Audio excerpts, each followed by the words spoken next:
ज्यादातर लोग सोचते हैं कि प्रगति साफ दिखाई देती है। आप इसे देख सकते हैं, माप सकते हैं। नई मशीनें आती हैं, नए सिस्टम लगाए जाते हैं और सब कुछ ज्यादा आधुनिक दिखने लगता है। यही वो रूप है जिसे हर कोई समझता है। इसलिए जब बर्किना फासो ने 2026 में एक कदम उठाया तो लगभग किसी ने ध्यान नहीं दिया, क्योंकि यह प्रगति जैसा बिल्कुल नहीं लग रहा था।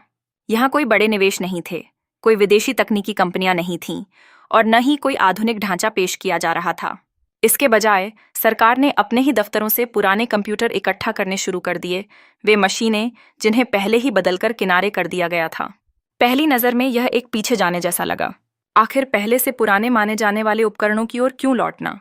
लेकिन यहीं से कहानी दिलचस्प हो जाती है, क्योंकि यह पीछे जाने के बारे में नहीं था, बल्कि दिशा बदलने के बारे में था। कुछ नया जोड़कर नहीं, बल्कि जो पहले से मौजूद था उसी को इस्तेमाल करके उसे ऐसी चीज में बदलना जिसकी लोगों को हमेशा से जरूरत थी। तो योजना क्या है, आइए जानते हैं। अगर आप किसी सामान्य सरकारी दफ्तर में जाएं, तो आपको एक ऐसी चीज दिखेगी जिस पर बहुत कम बात होती है। तकनीक जब बदली जाती है तो गायब नहीं होती, यह बस जगह बदलती है। नए कंप्यूटर आते हैं, तेज सिस्टम लगाए जाते हैं और पुराने उपकरण चुपचाप हटा दिए जाते हैं। लेकिन वे खत्म नहीं होते। उन्हें स्टोर रूम में रख दिया जाता है, कोनों में जमा कर दिया जाता है या यूं ही छोड़ दिया जाता है। ऐसा इसलिए नहीं कि वे पूरी तरह खराब हैं, बल्कि इसलिए कि वे नए मानकों पर खरे नहीं उतरते। अब उन्हीं इमारतों के बाहर देखिए, आसपास के समुदायों में स्थिति बिल्कुल अलग है। एक साधारण दस्तावेज टाइप करना या प्रिंट निकालना भी चुनौती बन जाता है। एक छात्र को असाइनमेंट तैयार करने के लिए कहीं दूर जाना पड़ सकता है। कोई व्यक्ति किसी सेवा के लिए आवेदन करते समय दूसरों पर निर्भर हो सकता है, सिर्फ इसलिए क्योंकि उसके पास कंप्यूटर तक पहुंच नहीं है। तो एक ही समय में दो स्थितियां मौजूद हैं। काम करने वाले उपकरण खाली पड़े हैं और जरूरी जरूरतें पूरी नहीं हो पा रही हैं। और इन दोनों के बीच की दूरी तकनीकी नहीं, बल्कि संरचनात्मक है। जो प्रणाली उपकरणों को बदलती है, वह उन्हें दोबारा वितरित नहीं करती। वह आगे बढ़ती है, लेकिन पीछे नहीं देखती। जैसे ही किसी चीज को पुराना घोषित कर दिया जाता है, वह उपयोग से बाहर हो जाती है, भले ही उसमें अब भी उपयोगिता हो। इससे एक शांत असंतुलन पैदा होता है। संसाधन संस्थानों के भीतर ही रह जाते हैं, जबकि जरूरत बाहर मौजूद होती है। दोनों मौजूद हैं, लेकिन अलग अलग जगहों पर, कभी एक दूसरे से जुड़ते नहीं। आमतौर पर इस तरह की समस्या का समाधान सीधा होता है और अधिक उपकरण आयात किए जाते हैं, अधिक फंडिंग मांगी जाती है और ध्यान नए संसाधन लाने पर लगाया जाता है। लेकिन यह सोच इस बात को मानकर चलती है कि समस्या कमी की है। क्या होगा अगर ऐसा न हो? क्या होगा अगर समस्या यह न हो कि तकनीक कितनी है, बल्कि यह हो कि वह प्रणाली के भीतर कैसे चलती है? क्योंकि अगर उपकरण पहले से मौजूद हैं और ज़रूरत भी पहले से मौजूद है, तो समाधान जोड़ने में नहीं, बल्कि जोड़ने की प्रक्रिया में है। और जैसे ही यह जुड़ाव संभव होता है, पूरी स्थिति बदल जाती है। संसाधन बढ़ाकर नहीं, बल्कि उन्हें वहां तक पहुंचाकर जहां उनकी हमेशा से ज़रूरत थी। तो अगर समस्या कमी नहीं, बल्कि पहुंच की थी, तो क्या होता है जब कोई इस अंतर को पहले से मौजूद साधनों से भरने का फैसला करता है? जब पुराने कंप्यूटरों को इकट्ठा करने का निर्णय लिया गया, तो अगला कदम सबसे ज्यादा महत्वपूर्ण था। क्योंकि मशीनें इकट्ठा करना आसान है, लेकिन उनके साथ क्या किया जाता है, यही असली फर्क लाता है। प्रोटाफ कार्यक्रम के तहत लगभग 30 कंप्यूटर सार्वजनिक दफ्तरों से इकट्ठा किए गए। कागज पर यह संख्या बड़ी नहीं लगती, यह किसी प्रणाली को बदलने के लिए काफी नहीं लगती, न ही यह कोई बड़ी खबर बनती है। लेकिन असली बदलाव संख्या में नहीं, बल्कि तरीके में था। मशीनों को कहीं बाहर भेजने के बजाय काम स्थानीय स्तर पर ही किया गया। तकनीशियन ने सिस्टम खोलना शुरू किया, उनके हिस्सों की जांच की और खराबियों को पहचानना शुरू किया। छात्रों को भी शामिल किया गया, सिर्फ देखने के लिए नहीं, बल्कि भाग लेने के लिए। उन्होंने सिर्फ मरम्मत को देखा नहीं, बल्कि उसका हिस्सा बने। यह महत्वपूर्ण है, क्योंकि ज्यादातर लोग तकनीक का इस्तेमाल करते हैं, उसे समझते नहीं।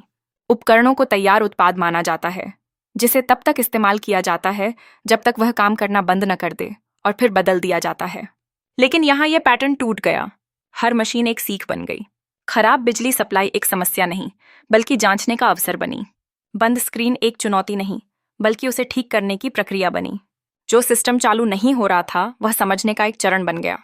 अंत में 22 केंद्रीय इकाइयों को फिर से काम करने लायक बनाया गया। साथ ही कई उपयोगी सहायक उपकरण भी तैयार किए गए। लेकिन सबसे बड़ा परिणाम उपकरण नहीं थे, सबसे बड़ा बदलाव क्षमता में था।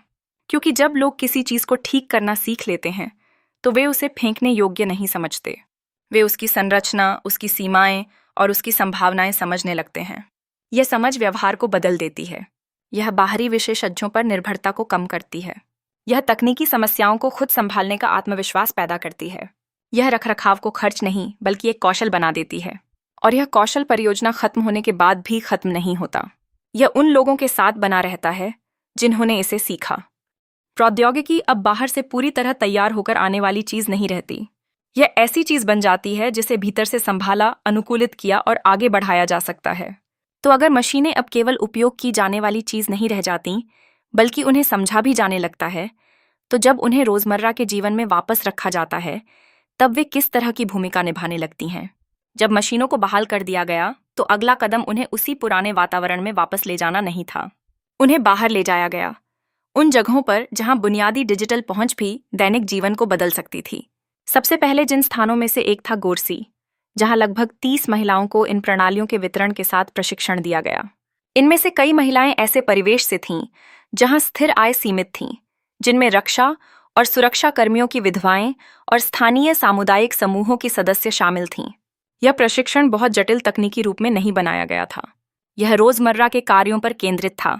दस्तावेज टाइप करना, साधारण फाइलें तैयार करना, कार्यालय उपकरणों का उपयोग करना और ऑनलाइन प्लेटफॉर्म तक पहुंचना।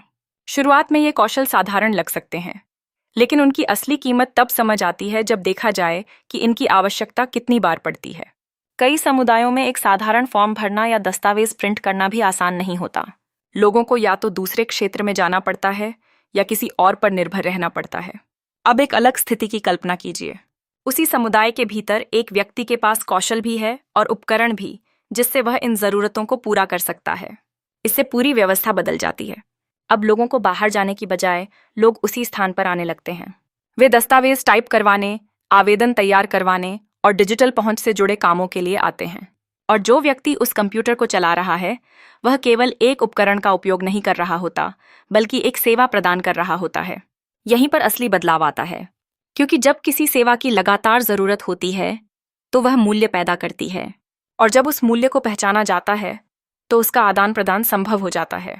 एक छोटा सा सेटअप, एक कंप्यूटर, एक प्रिंटर और एक मेज एक सूक्ष्म उद्यम में बदलने लगता है। इसके लिए बड़े निवेश की जरूरत नहीं होती। यह बाहरी फंडिंग पर निर्भर नहीं करता। यह पहले से मौजूद मांग के आधार पर बढ़ता है। जिस व्यक्ति को प्रशिक्षण दिया गया था, वह अब केवल सहायता प्राप्त करने वाला नहीं रहता। वह ऐसा व्यक्ति बन जाता है जिस पर दूसरे लोग निर्भर करते हैं। इससे उसकी भूमिका और समुदाय में उसकी स्थिति दोनों बदल जाती हैं। अब कंप्यूटर केवल पहुंच देने वाला साधन नहीं रहता, बल्कि आय उत्पन्न करने वाला उपकरण बन जाता है। और जब किसी ऐसे उपकरण के आसपास आय बनने लगती है, तो एक व्यक्ति से आगे किस तरह की संरचना विकसित होने लगती है। आइए एक क्षण के लिए रुकते हैं और स्टोरी विद तंजारुल समुदाय का धन्यवाद करते हैं, जहां आवाजें, कहानियां और विरासत को सुरक्षित रखा जाता है और आगे बढ़ाया जाता है। सदस्य बनकर आप केवल इस चैनल का समर्थन नहीं करते, बल्कि एक शक्तिशाली सांस्कृतिक आंदोलन का हिस्सा बनते हैं। अब आगे बढ़ते हैं। जब एक छोटा सेटअप उपयोगी साबित होता है, तो अगला चरण विस्तार की योजना से नहीं, बल्कि अनुकरण से शुरू होता है। ऐसा इसलिए नहीं कि किसी को नकल करने के लिए कहा जाता है, बल्कि इसलिए कि लोग देख पाते हैं कि यह कैसे काम करता है। एक छोटे से कार्यस्थल की स्थापना एक समुदाय में होती है। वह रोजमर्रा की जरूरतों को पूरा करता है। दस्तावेज, फॉर्म और बुनियादी ऑनलाइन पहुंच। यह देखने में असाधारण नहीं लगता, लेकिन यह वास्तविक समस्याओं का समाधान करता है। लोग उस पर निर्भर होने लगते हैं, और यही निर्भरता इस मॉडल को स्पष्ट बनाती है। दूसरे लोग भी इसे नोटिस करने लगते हैं, किसी औपचारिक तरीके से नहीं, बल्कि व्यावहारिक रूप में। अगर एक स्थान यह सेवा दे सकता है, तो दूसरा स्थान भी दे सकता है। आवश्यकताएं जटिल नहीं हैं।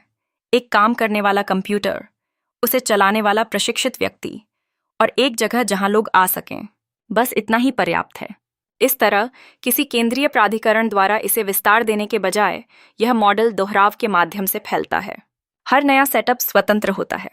वह अपने क्षेत्र की सेवा करता है और अपनी मांग के अनुसार काम करता है। इनके बीच समन्वय की आवश्यकता नहीं होती, फिर भी समय के साथ कुछ बड़ा आकार लेने लगता है। अलग अलग स्थानों पर कई केंद्र एक ही भूमिका निभाते हुए दिखाई देते हैं। हर एक छोटा केंद्र छोटी छोटी बाधाओं को कम करता है। हर एक नियमित जरूरतों को पूरा करता है। हर एक दैनिक जीवन का हिस्सा बन जाता है। मिलकर वे एक पैटर्न बनाते हैं। तकनीकी रूप से यह नेटवर्क नहीं है, लेकिन व्यवहार में यह एक नेटवर्क जैसा बन जाता है, क्योंकि सीधे जुड़े बिना भी वे अपने काम के माध्यम से जुड़े होते हैं। यही बात इस प्रणाली को स्थिर बनाती है। यह किसी एक केंद्र पर निर्भर नहीं होती। अगर एक स्थान काम करना बंद कर दे तो पूरी प्रणाली नहीं टूटती।